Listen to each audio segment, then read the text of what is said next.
Binawi na ang taas singil sa pasahe ng tricycle driver sa isang barangay sa Lipa City dahil sa mga natanggap na reklamo. May follow-up report si Denise Abante.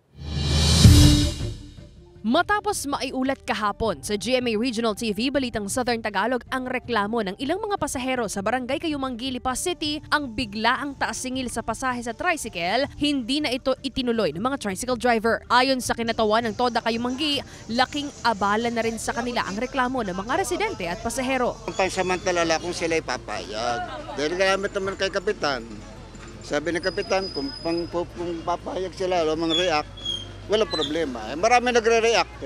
Wala na problema, wala nang issue yun. Nauna nang sinabi ng City Public Order and Safety Office na hindi ito dumaan sa kanila. Hindi rin dumaan sa tamang proseso ang pagtataas sa singil sa pasahe ng nasabing TODA. Wala pang tugon sa mga text at tawag ng news team ang Pangulo ng TODA Kayumanggi, pero sabi ng ilang tricycle drivers na aming nakapanayam, hindi na raw ito magpapaunlak pa ng interview. Para sa tsuper na si Ricardo, wala raw problema sa kanya kung magtataas man o hindi sa singil sa pasahe. Kakausapin uli namin ang aming Pangulo kung anong kanyang pasya. Sa ngayon ng may isyong gayan, hindi na muna. Dahil na ano ng aming barangay, ang aming pilahan. Doon naman sa mga pasahero, dapat naman kami naunawaan din.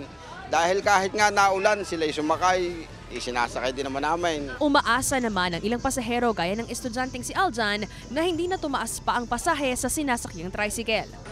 Hindi na po. Bakit po? Para po makatipid sa pamasahe.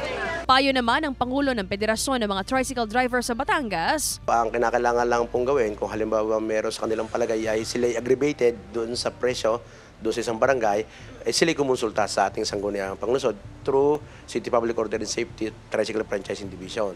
So katulong naman kami ng Federasyon para magsabi sa kanila. Pero hindi dapat ganun karakaraka. Kasama si J. R. Manjares, Denise Abante.